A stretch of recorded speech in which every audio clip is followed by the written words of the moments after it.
Hello everyone. हम अभी लगातार वॉइस पढ़ रहे हैं और वॉइस को समझ रहे हैं।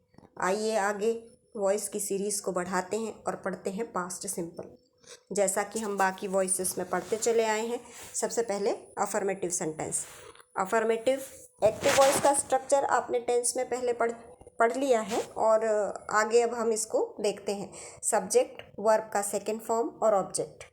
एग्जाम्पल जो कि आपने पहले भी बनाया है, I send message to him and second है बॉयज रिप्लाइड देम। इसका पेसिव वॉइस स्ट्रक्चर बनता है सबसे पहले ऑब्जेक्ट, वॉज वेयर, वर्ब का थर्ड फॉर्म, बाय और सब्जेक्ट। इसी क्वेश्चन को हम बनाते हैं I sent message to him. इसका बनेगा ही was sent a message by him. दूसरा है बॉयज रिप्लाइड देम। ये बनेगा दे वर रिप्लाइड बाय बॉयज। वॉज और वेयर लगाने का जो रूल है वो आपने टेंस में पढ़ लिया है कि सिंगुलर नंबर के साथ वॉज लगता है और प्लूरल के साथ वर। ये एक्सरसाइज हर वॉइस की तरह इसमें भी दिए गए हैं, आप बनाइए। आगे बढ़ते हैं नेगेटिव की तरफ। नेगेटिव का जो एक्टिव वॉइस स्ट्रक्चर होता है वो होता है सब्जेक्ट, फिर डिड, फिर नॉट, उसके बाद वर्ब का फर्स्ट फॉर्म और ऑब्जेक्ट। एग्जाम्पल देखते हैं। Some members did not attend the meeting. Second है the shopkeeper did not reduce prices. Passive voice structure देखते हैं। ऑब्जेक्ट, फिर वॉज वर, उसके बाद नॉट, वर्ब का थर्ड फॉर्म, बाय और सब्जेक्ट। इसी बेसिस पे बनाते हैं some members did not attend the meeting. ये बनेगा the meeting was not attended by some members. Second, the shopkeeper did not reduce prices. ये बनेगा prices were not reduce by the shopkeeper. यहाँ आपको ध्यान रखना है कि जो ऑब्जेक्ट आप पीछे से उठाकर सामने ला रहे हैं उसी ऑब्जेक्ट को देखकर आपको वॉज वेयर लगाना है जो आप सामने लगाएंगे। एक्सरसाइज दिए गए हैं, आप इनको बनाइए। और अब हम समझेंगे इंट्रोगेटिव सेंटेंसेस। इंट्रोगेटिव में बहुत कुछ होता है समझने के लिए। देखिए, नॉर्मल जो इसका स्ट्रक्चर है उसमें डिड लगेगा, फिर सब्जेक्ट, उसके बाद वर्ब का फर्स्ट फॉर्म और object. Did children make noise in class, ये एग्जाम्पल है। Did you not invite him. यहाँ पर देखिए ये इंट्रोनेगेटिव है। इंट्रोनेगेटिव के बारे में हमने पहले भी देखा था कि इंट्रोगेटिव प्लस नेगेटिव। चलिए इसका पेसिव वॉइस स्ट्रक्चर देखते हैं। वॉज वेयर, ऑब्जेक्ट, वर्ब का थर्ड फॉर्म, बाय और सब्जेक्ट। यहाँ एक प्रश्न आपके दिमाग में आ सकता है कि नॉट कहाँ पर लगाना है। मैंने इसका कोई स्ट्रक्चर लिखा नहीं है, लेकिन आप जो हम एग्जाम्पल दे रहे हैं उसको देख करके समझ लीजिए।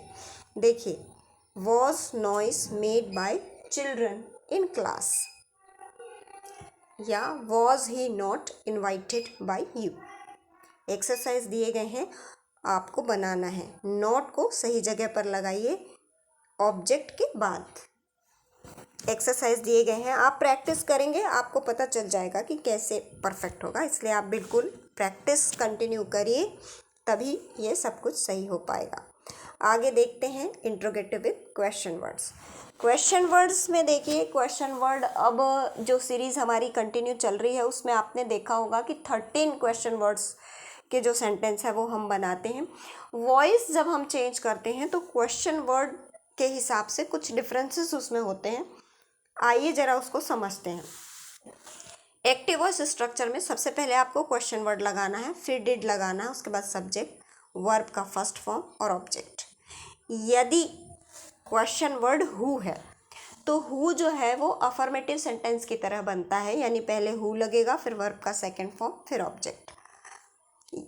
और यदि क्वेश्चन वर्ड वाले सेंटेंस में नॉट लगा हुआ है तो उसका स्ट्रक्चर होता है क्वेश्चन वर्ड, फिर डिड, फिर सब्जेक्ट, फिर नॉट, और उसके बाद वर्ब का फर्स्ट फॉर्म, फिर ऑब्जेक्ट। कुछ इसी पैटर्न में हमको इसका पेसिव वॉइस बनाना है। देखिए, पहले एग्जाम्पल देख लेते हैं।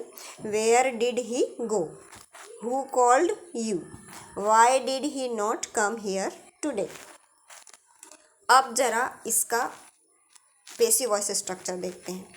पहले क्वेश्चन वर्ड, फिर वॉज वेयर, उसके बाद ऑब्जेक्ट, फिर वर्ब का थर्ड फॉर्म, फिर बाय, फिर सब्जेक्ट। यदि क्वेश्चन वर्ड हु है तो उसका जो पेसिव वॉइस स्ट्रक्चर होगा वो होगा बाय हुम, फिर वॉज वर, ऑब्जेक्ट और वर्ब। यदि नेगेटिव सेंटेंस है यानी इंट्रोनेगेटिव है तो क्वेश्चन वर्ड, फिर वॉज वेयर, फिर ऑब्जेक्ट और उसके बाद नॉट, फिर वर्ब का थर्ड फॉर्म बाय और सब्जेक्ट। इन्हीं तीनों जो एग्जाम्पल हमने एक्टिव वॉइस में देखे हैं इनका पेसिव वॉइस बनाते हैं। वेयर डिड ही गो, इसका बनेगा where was gone by him.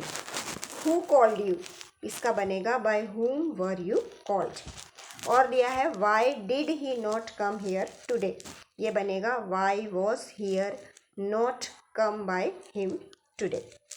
तो इन चीज़ों को ध्यान रख के आपको बनाना है। हमेशा की तरह मैंने एक्सरसाइजेस लिखे हुए हैं, आपको इन सभी एक्सरसाइजेस को अपनी नोटबुक में बनाना है।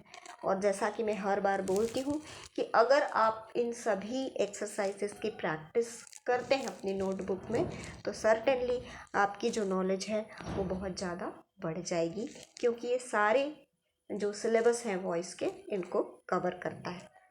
उम्मीद है ये जानकारी आपको ज़रूर पसंद आई होगी। यदि आपको वीडियो थोड़ी भी काम की लगती है तो लाइक करना ना भूलें। Thank you for watching. Bye bye.